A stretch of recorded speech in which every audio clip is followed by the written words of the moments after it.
"You owe me rent if you're going to be in this house every day," Emily Collins said one evening, looking directly at the woman who had spent the last 2 years raising her child for free. Margaret Collins had been babysitting her grandson Lucas every weekday since he was a toddler, and until that moment she had believed she was simply doing what grandmothers did. At 68 years old, Margaret still woke before sunrise most mornings.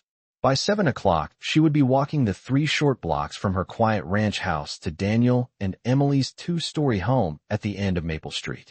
She carried a small canvas tote with snacks, picture books, and the same dinosaur toy Lucas insisted on keeping near him during naps.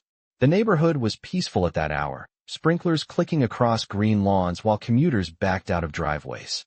Margaret had always liked those walks. They made her feel useful. When Lucas opened the door and ran into her arms shouting, "Grandma Maggie," it felt like the best part of her day had already arrived. Her routine rarely changed. Breakfast at the kitchen island. A quick cartoon while Margaret cleaned up. Then preschool drop-off 3 miles away, followed by grocery shopping or a trip to the park. Lucas loved the swings. Margaret pushed him gently while he laughed into the wind. She packed his lunches carefully, cutting apples into small slices and removing the crust from peanut butter sandwiches because that was how he liked them. In the afternoons they read books together on the living room floor. Sometimes he fell asleep with his head resting against her arm. Margaret never charged $1. She had never even considered it. Family helped family.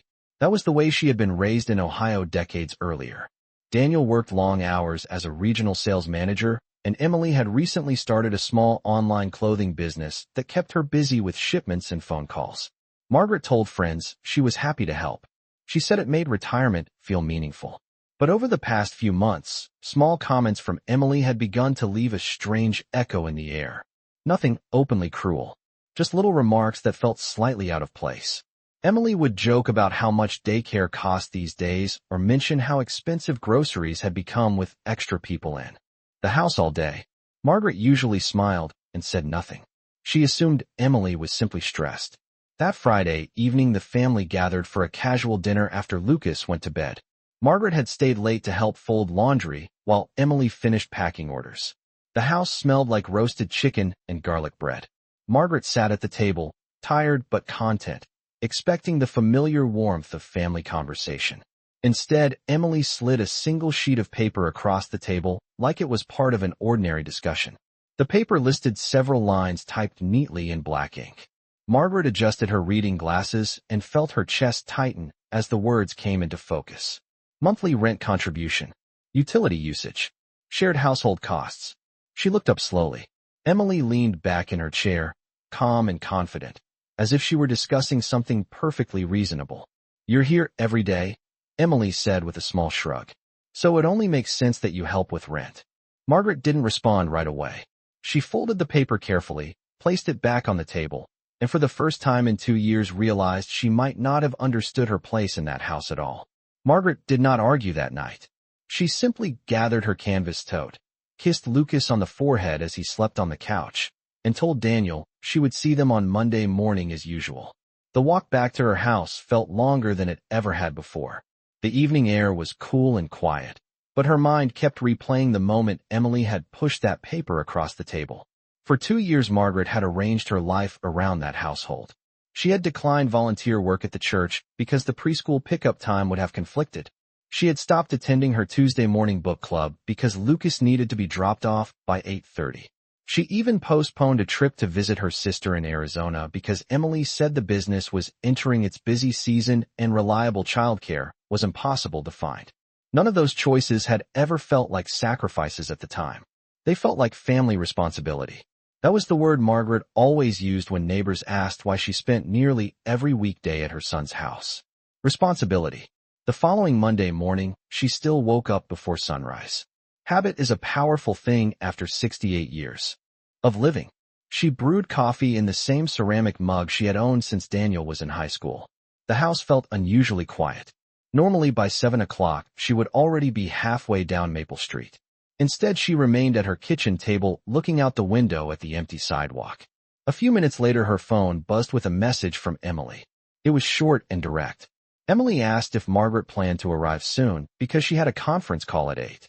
Margaret read the message twice before responding. She typed carefully, choosing each word with the same calm precision she had used when folding the paper at dinner. She explained that she needed a few days to think about the conversation from Friday night. Several minutes passed before the phone buzzed again. This time the message was longer. Emily explained that she was only trying to be fair.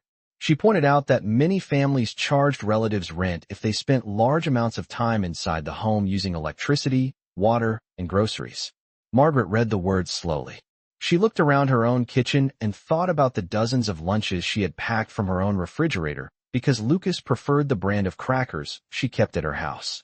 She thought about the gasoline she used driving him to preschool 3 miles away every morning and 3 miles back every afternoon. She thought about the countless afternoons she spent pushing swings at the park while Emily attended yoga classes or met friends for coffee. None of those things had ever appeared on a sheet of paper. None of them had been counted. That afternoon, Daniel finally called. His voice sounded tired and slightly confused. He said Emily had mentioned the conversation, but insisted it was simply a misunderstanding. Margaret listened quietly while her son spoke. When he finished, she asked him one simple question. She asked whether he believed she should pay rent for the hours she spent caring for his child. The line stayed silent for several seconds. Daniel did not answer right away. In that long pause, Margaret felt something shift deep inside her understanding of the family she thought she knew. Daniel never answered the question that night. The silence on the phone stretched long enough that Margaret quietly understood the answer before he finally spoke again. He cleared his throat and said that Emily had been under a lot of stress with the business, and that maybe everyone just needed time to calm down. Margaret did not argue. She thanked him for calling and ended the conversation with the same steady voice she had used for decades when speaking to her son. After the call ended, she sat at the kitchen table for a long time, watching the evening light fade through the window above the sink. It was strange how quickly a person could begin to notice details that once seemed invisible. Over the next few days, Margaret started remembering small moments that had felt harmless at the time. A comment during Thanksgiving when Emily joked that free babysitting was the best business decision she had ever made. The way Emily sometimes introduced Margaret to neighbors as someone who was helping out for a while, as if her presence were temporary or transactional. Margaret remembered one afternoon at the park when another mother asked whether she was Lucas's nanny. Before Margaret could answer, Emily had laughed and said something about how lucky they were to have affordable help. At the time, Margaret assumed it was simply an awkward joke. Now the memory felt different. The following Wednesday, Margaret drove past Daniel's house on her way to the grocery store. She had no reason to stop, but her eyes instinctively moved toward the driveway. Emily's car was gone, and the house looked quiet. Margaret realized that for the first time in 2 years, the front door had remained closed all week. Her phone buzzed again later that afternoon. This time the message came from Emily rather than Daniel. The tone was no longer polite. Emily wrote that finding last-minute childcare had been difficult and expensive, and that Margaret had put them in a very unfair position by suddenly stepping away. Margaret read the message slowly and placed the phone on the table without responding. She walked to the refrigerator and poured herself a glass of iced tea, listening to the soft ticking of the kitchen clock on the wall. For years, she had organized her schedule around the rhythm of someone else's household. Breakfast times, preschool pickup, afternoon naps, dinner preparation. The days had always belonged to Lucas and the needs of Daniel and Emily's home. Now the quiet felt unfamiliar, but it also carried something else she had not expected. Space. Later that evening, Daniel called again. His voice sounded more tired than before. He explained that daycare in their area cost nearly $300 per week, and that most places had waiting lists several months long. He said Emily had already interviewed 2 nannies, but their hourly rates were higher than he expected. Margaret listened patiently. When Daniel finished speaking, he asked if she would consider returning, at least temporarily, until they figured something out. Margaret did not answer immediately. She looked out the window toward Maple Street, the same road she had walked so many mornings before sunrise, carrying snacks and toys for a child she loved deeply. Finally, she spoke in a calm voice that Daniel had heard his entire life. She told him she needed to understand something first. She asked whether he believed her time had value or whether he believed she should also pay rent while giving it away. Daniel did not respond immediately to Margaret's question. On the other end of the phone, there was only the faint sound of movement and a quiet sigh, as if he were carefully choosing words that would not make the situation worse. Margaret waited patiently, the same way she had waited through countless childhood moments when Daniel had struggled to explain broken lamps, unfinished homework, or late curfews. Some habits of motherhood never disappeared, even when the child was a grown man with a mortgage and a family of his own. Finally, Daniel said that of course her time had value and that no one was trying to disrespect her. He explained that Emily had only meant that the arrangement between them had become complicated. Margaret listened without interrupting. She had heard that tone before in other conversations over the years. It was the tone Daniel used when he was trying to smooth over something uncomfortable rather than confront it directly. After he finished speaking, Margaret thanked him for being honest and told him she understood that raising a family was expensive. She said she hoped they would find a solution that worked for everyone. Then she ended the call and placed the phone gently on the table.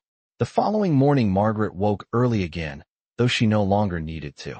The sky outside her window was pale gray as the first light crept across the quiet neighborhood. For a moment her body almost moved, automatically toward the door, the way it had every weekday for 2 years. Instead, she paused in the hallway and turned back toward the kitchen. She poured herself coffee and sat down at the same table where she had raised Daniel as a boy, helping him with math homework and packing his school lunches. Memories came easily in that house. She remembered working double shifts as a nurse when Daniel was young, saving every spare dollar so he could attend a good college one day. She remembered attending every baseball game, even the cold spring evenings when the wind cut across the bleachers. She never kept score of those sacrifices because that was not how family worked. Later that afternoon, Margaret drove to the public library downtown. It was a place she had always enjoyed but rarely visited in recent years because her schedule revolved around Lucas's routine. She spent nearly an hour reading quietly by the window before walking across the street to a small cafe. The world continued moving at its normal pace around her. Parents pushed strollers along the sidewalk. Office workers lined up for coffee during their lunch break. Margaret realized something slowly and clearly while watching the crowd through the cafe window. For 2 years, she had arranged her entire life around helping her son's household function smoothly, yet no one had ever stopped to ask what that time might actually be worth. That evening, Emily called for the first time since sending her frustrated messages earlier in the week. Her voice sounded sharper than Daniel's had. She explained that the nanny they interviewed wanted $25 an hour and that the daycare center down the road had already filled its waiting list until the fall. Emily added that she hoped Margaret understood how difficult this situation had become for them. Margaret listened calmly and thanked her for explaining the circumstances. When Emily finished speaking, Margaret responded with the same quiet clarity she had been developing over the past several days. She told Emily that she loved Lucas deeply and that nothing about this situation would ever change that. But she also explained that if her presence in their home carried the cost of rent, then her time would also need to be measured with equal fairness. On the other end of the line, the silence returned once again, longer and heavier than before. Emily did not reply immediately after Margaret finished speaking. The silence on the phone felt different this time, not confused like Daniel's hesitation, but tight and controlled, as if Emily were carefully deciding how much patience she still had left for the conversation. When she finally spoke, her voice carried a tone Margaret had not heard so clearly before. Emily said that she thought Margaret was being dramatic and that the discussion about rent had been misunderstood. She explained that many families had financial arrangements when relatives spent large portions of their day inside the home. Margaret listened without interrupting, the same calm patience she had practiced throughout her entire life. When Emily finished explaining her position, Margaret thanked her for sharing her thoughts and said she would consider everything that had been said. Then she ended the call and placed the phone gently beside her cup of tea. The house returned to quiet again. For the first time in many months, Margaret had a full week that belonged entirely to her. On Thursday morning, she drove across town to visit the senior community center where she had once volunteered years earlier. The receptionist recognized her immediately and welcomed her back with a warm smile. Margaret spent the morning helping organize donated books in a small reading room, while chatting with a few familiar faces she had not seen in a long time. The hours passed easily, and when she stepped outside into the afternoon sunlight, she realized how long it had been since she allowed herself a day that was not scheduled around someone else's routine. Later that evening, Daniel called again. His voice sounded more serious than before. He explained that the situation at home had become tense because Emily was struggling to manage work while also arranging temporary childcare. Margaret listened carefully while her son described the stress that had settled over their household. When he finished speaking, he asked gently whether Margaret would reconsider returning to help, at least for a few weeks, until a daycare opening became available. Margaret did not respond immediately. She walked slowly to the window overlooking Maple Street and watched a pair of children ride bicycles along the quiet road. Finally, she spoke in a calm voice that carried no anger, only quiet clarity. She told Daniel that she loved Lucas deeply and always would, but she also explained that respect must exist in both directions if a family arrangement was going to continue. Daniel remained silent for several seconds before asking what she meant. Margaret explained that she had spent the past few days doing something simple. She had written down the hours she used to spend caring for Lucas each week, from 7 in the morning until nearly 6 in the evening, 5 days every week. Nearly 50 hours. Then she looked up the average childcare rate in their area. $25 an hour was not unusual for experienced caregivers. Margaret did not raise her voice when she said the number aloud. She simply stated that if time inside their home carried a financial cost, then the value of her time would also need to be counted with the same fairness. On the other end of the phone, Daniel slowly realized what those numbers meant. Nearly $1,200 each week. For 2 years. Margaret did not mention the final total. She did not need to. The quiet understanding between them was already enough. Daniel did not speak for several seconds after hearing the numbers. Margaret could almost picture him standing in the kitchen of the house on Maple Street, leaning against the counter where she had once prepared hundreds of lunches for Lucas.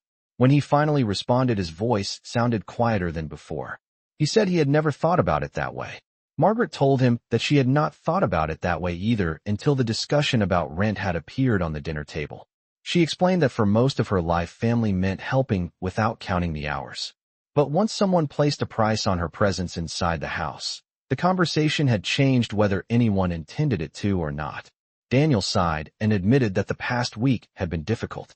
Emily had tried hiring a temporary sitter for 2 afternoons, but the arrangement had not lasted long.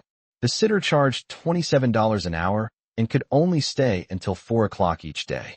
That meant Emily had to stop working early to pick Lucas up from preschool, which created new problems for the business she was trying to build. Margaret listened patiently. She did not sound pleased or upset. She simply absorbed the information as if Daniel were explaining the weather forecast for the week ahead. The following Saturday morning, Daniel drove across town to visit his mother in person. Margaret saw his car pull into the driveway just after 10 o'clock. She opened the front door before he could knock, greeting him with the same warm smile she had always given him since he was a boy. Daniel stepped inside and looked around the house slowly. It had not changed much over the years. The same wooden bookshelf stood against the living room wall. The same photographs of family vacations and school graduations still lined the hallway. Margaret offered him coffee, and they sat together at the kitchen table. For a few minutes, neither of them spoke. Finally, Daniel admitted that he had been trying to keep peace between 2 people he cared about deeply. He said Emily believed the rent comment had been misunderstood and that she never meant to insult Margaret. Margaret listened carefully before responding. She said she understood that sometimes people spoke quickly without realizing how their words might land. But she also explained that respect was not measured only by intentions. It was measured by actions and by the way someone treated the people who helped them the most. Daniel nodded slowly. He looked down at the table and admitted something that surprised even himself. He said that since Margaret stopped coming every morning, he had begun to notice how much work she had quietly carried for their household. The preschool drop-offs, the cooking, the endless attention Lucas needed throughout the day. Daniel said that when he added up the hours in his head, the number felt overwhelming. Margaret did not remind him that she had already done that calculation. She simply said that she loved Lucas and that her door would always be open to him. But she also explained that if she returned to their house, the arrangement would need to be clear and respectful for everyone involved. Daniel looked up at her with the same uncertain expression he used to have as a child when he realized a lesson had already been learned the hard way. For the first time since the conversation about rent began, he understood that the balance inside his family had quietly shifted. Daniel stayed at Margaret's house longer than he expected that morning. After their conversation at the kitchen table, he walked slowly through the living room, pausing in front of the old photo frames along the hallway wall. There were pictures from every stage of his life. A small boy holding a baseball glove nearly as big as his arm. A high school graduation portrait with Margaret standing proudly beside him. A college photograph taken the day he moved into his first dorm room. Daniel stared at those images quietly while Margaret washed the coffee cups in the sink. The house carried a kind of calm that he had not felt in weeks. At home, everything seemed rushed lately. Phone calls, deadlines, preschool schedules, and Emily's growing frustration had filled the air with tension. Here the clock ticked slowly and nothing felt urgent. Eventually Daniel returned to the kitchen and leaned against the doorway. He said he had not realized how much his mother had quietly held their household together until she stepped away from it. Margaret dried her hands with a towel and nodded gently. She told him that sometimes people only see the structure of a bridge after it is no longer there to carry them across. Daniel sat down again and admitted something that had been weighing on him since their last conversation. Emily believed Margaret had intentionally stopped helping in order to prove a point. Margaret did not react with anger. She simply asked whether Daniel believed that was true. He hesitated before answering. Finally, he said that he did not think his mother would ever use Lucas as part of an argument. Margaret smiled softly at that response because it told her Daniel still understood the most important thing about her. She loved her grandson far too much to turn him into a lesson. Later that afternoon, Daniel returned home and spoke with Emily about the visit. The conversation did not unfold the way he hoped. Emily listened at first, but soon grew defensive when Daniel mentioned the hours Margaret had spent caring for Lucas over the past 2 years. She insisted again that the rent comment had been taken out of context and that the real problem was Margaret suddenly abandoning the routine without warning. Daniel tried to explain that the routine had never been an obligation in the first place. It had been a gift freely given. Emily crossed her arms and asked whether he expected her to apologize for a misunderstanding. Daniel did not answer immediately because he realized the situation had become more complicated than a single comment at the dinner table. Over the next several days, the pressure inside the Collins household continued to grow. The temporary sitter canceled twice. Emily missed an important online meeting while picking Lucas up from preschool. Daniel began leaving work early to help when schedules fell apart. Each small disruption reminded them of how smoothly life had once moved when Margaret walked through the front door every morning at 7 o'clock. Meanwhile, Margaret continued living her days at a slower pace across town. She volunteered twice a week at the community center and started attending her old book club again. Friends noticed she seemed lighter, as if a weight had quietly lifted from her shoulders. Yet every evening she still looked at the small drawing Lucas had made for her months earlier, the one he taped to her refrigerator with crooked letters that spelled Grandma Maggie. She missed him deeply, but she also understood something now that she had not fully realized before. Love did not require someone to accept disrespect in return. And sometimes the most powerful change in a family happened not through shouting or confrontation, but through the quiet decision to step back and allow everyone else to see what had been holding everything together all along. The following week unfolded slowly for Margaret while the Collins household across town continued struggling to rebuild the rhythm that once felt effortless. Daniel began noticing how every small part of the day required careful planning now. Mornings started earlier because he needed to help prepare Lucas for preschool before leaving for work. Emily tried to juggle phone calls and business orders while arranging temporary childcare, but the schedule rarely stayed stable for more than a day or two. One afternoon, the sitter canceled with only an hour of notice, forcing Emily to drive across town during a meeting to pick Lucas up herself. By the time evening arrived, both of them were exhausted in ways they had not experienced before. Daniel sat quietly at the kitchen table that night after Lucas had fallen asleep. The house felt strangely different without Margaret's steady presence moving through the rooms each day.